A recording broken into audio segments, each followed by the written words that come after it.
भगवत गीता गीता का ज्ञान अध्याय 9 परम गुरुहा ज्ञान। जय श्री कृष्ण दोस्तों।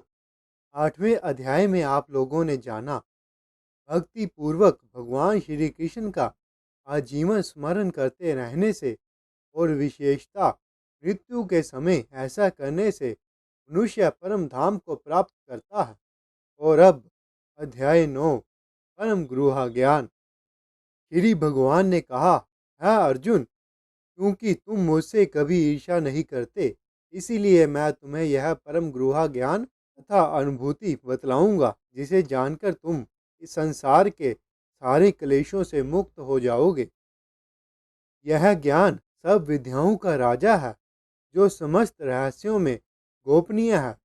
यह परम शुद्ध है, और क्योंकि यह आत्मा की प्रत्यक्ष अनुभूति कराने वाला है, अंत यह धर्म का सिद्धांत है।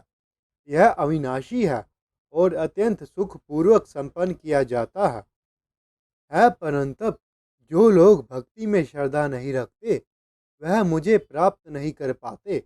अंत वह इस भौतिक जगत में जन्म मृत्यु के मार्ग पर वापस आते रहते हैं। तथापि मेरे द्वारा उत्पन्न सारी वस्तुएं मुझमें स्थित नहीं रहती। जरा मेरे योग ऐश्वर्य को देखो। यद्यपि मैं समस्त जीवों का पालक हूँ और सर्वत्र व्याप्त हूँ, लेकिन मैं इस विराट अभिव्यक्ति का अंश नहीं हूँ। मैं सृष्टि का कारण स्वरूप हूँ। जिस प्रकार हर जगह प्रवाहमान प्रबल वायु सदैव आकाश में स्थित रहती है, उसी प्रकार समस्त उत्पन्न प्राणियों को मुझमें स्थित जानो। है कुंती पुत्र, कल्प का अंत होने पर सारे प्राणी मेरी प्रकृति में प्रवेश करते हैं, और अन्य कल्प के आरंभ होने पर मैं उन्हें अपनी शक्ति से पुनः उत्पन्न करता हूँ। संपूर्ण विराट जगत मेरे अधीन है। यह मेरी इच्छा से बारंबार प्रकट होता रहता है और मेरी ही इच्छा से अंत में विनिष्ट हो जाता है धनंजय, यह सारे कर्म मुझे नहीं बांध पाते हैं। मैं उदासीन की भांति इन सारे भौतिक कर्मों से सदैव विरक्त रहता हूँ। है कुंती पुत्र, यह भौतिक प्रकृति मेरी शक्तियों में से एक है और मेरी अध्यक्षता में कार्य करती है, जिससे सारे चर तथा अचर प्राणी उत्पन्न होते हैं। इसके अतिरिक्त इसके शासन में यह जगत बारंबार सृजित और विनिष्ट होता रहता है। जब मैं मनुष्य रूप में अवतरित होता हूँ, तो मूर्ख मेरा उपहास करते हैं। वह मुझ परमेश्वर के दिव्य स्वभाव को नहीं जानते। जो लोग इस प्रकार मोहग्रस्त होते हैं, वह आसुरी तथा नास्तिक विचारों के प्रति आकृष्ट हो रहते हैं। इस मोहग्रस्त अवस्था में उनकी मुक्ति आशा, उनके सकाम कर्म तथा ज्ञान का अनुशीलन सभी निष्फल हो जाते हैं। है पार्थ, मोह मुक्त महात्मा जन दैवी प्रकृति के संरक्षण में रहते हैं। वह पूर्णत भक्ति में निमग्न रहते हैं, क्योंकि वह मुझे आदि तथा विनाशी भगवान के रूप में जानते हैं। यह महात्मा मेरी महिमा का नित्य कीर्तन करते हुए, दृढ़ संकल्प के साथ प्रयास करते हुए, मुझे नमस्कार करते हुए भक्ति भाव से निरंतर मेरी पूजा करते हैं। अन्य लोग जो ज्ञान के अनुशीलन द्वारा यज्ञ में लगे रहते हैं, वह भगवान की पूजा उनके हृदय रूप में, उनके अदृश्य रूप में, विविध रूपों में तथा विश्व रूप में करते हैं।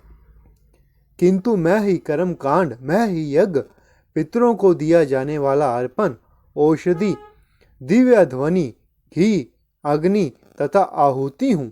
मैं इस ब्रह्मांड का पिता, माता, आश्रय तथा पितामह हूँ। मैं ज्ञ जानने योग्य, शुद्धिकर्ता तथा ओमकार हूँ। मैं शंखवेद, सामवेद तथा यजुर्वेद भी हूँ। मैं ही लक्ष्य, पालनकर्ता, स्वामी, साक्षी, धाम, शरणस्थली तथा अत्यंत प्रिय मित्र हूँ। मैं सृष्टि तथा प्रलय, सबका आधार, आश्रय तथा अविनाशी बीज भी हूँ। है अर्जुन, मैं ही ताप प्रदान करता हूँ और वर्षा को रोकता तथा लाता हूँ। मैं अमरतव हूँ और साक्षात मृत्यु भी हूँ।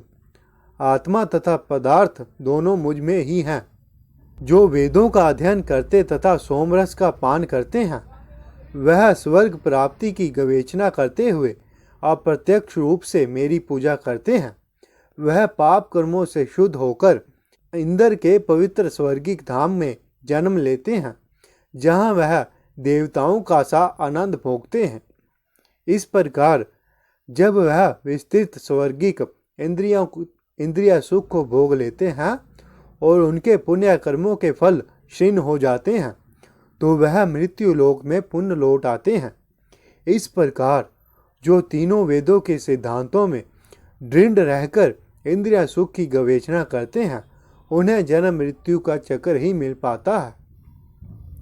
किंतु जो लोग अन्य भाव से मेरे दिव्य रूप का ध्यान करते हुए निरंतर मेरी पूजा करते हैं, उनकी जो आवश्यकताएं होती हैं मैं उन्हें पूरा करता हूँ, और जो कुछ उनके पास है उनकी रक्षा करता हूँ।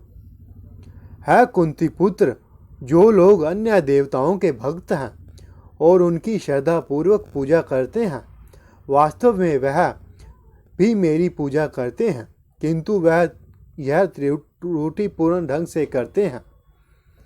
मैं ही समस्त यज्ञों का एकमात्र भोक्ता तथा स्वामी हूँ। अंत जो लोग मेरे वास्तविक दिव्य स्वभाव को नहीं पहचान पाते, वह नीचे गिर जाते हैं। जो देवताओं की पूजा करते हैं, वह देवताओं के बीच जन्म लेंगे। जो पितरों को पूजते हैं, वह पितरों के पास जाते हैं। जो भूत प्रेतों की उपासना करते हैं, वह उन्हीं के बीच जन्म लेते हैं। जो मेरी पूजा करते हैं, वह मेरे साथ निवास करते हैं। यदि कोई प्रेम तथा भक्ति के साथ मुझे पत्र, पुष्प, फल या जल प्रदान करता है, तो मैं उसे स्वीकार करता हूँ।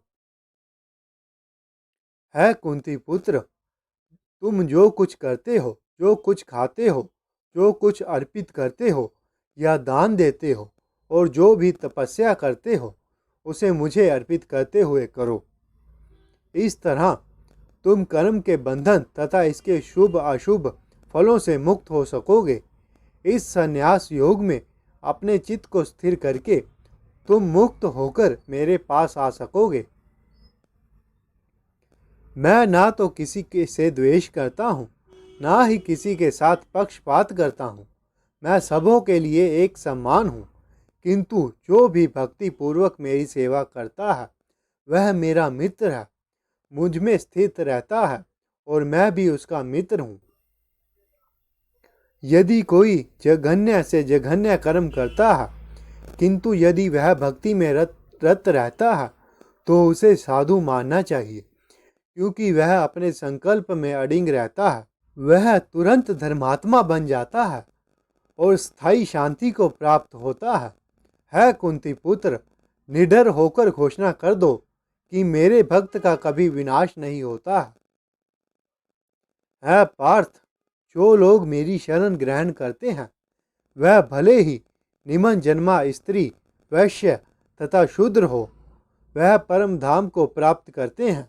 फिर धर्मात्मा ब्राह्मणों, भक्तों तथा राज ऋषियों के लिए तो कहना ही क्या है।